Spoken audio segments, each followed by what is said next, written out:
પછી જો આપણે એને ખાવાનું કેવી રીતે હોય સાલ ઉતારે પછી એનો અંદરનો કલર કેવો છે ભવ્ય તુલસી એનો અંદરનો કલર કેવો છે ચોકલેટી કલર પછી આની અંદર બિયા હોય કેવા કલરના હોય કાળા કલરના હોય બરાબર એવી રીતે આપણે જો આ સફરજન છે સફરજનનો કલર કેવો છે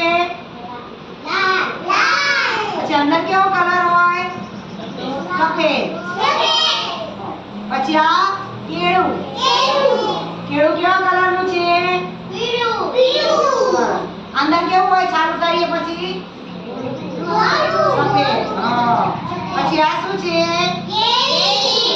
કેરી કેવા કલરની છે કેસરી પછી આપણે સવારી એટલે અંદરથી પણ કેસરી કલરની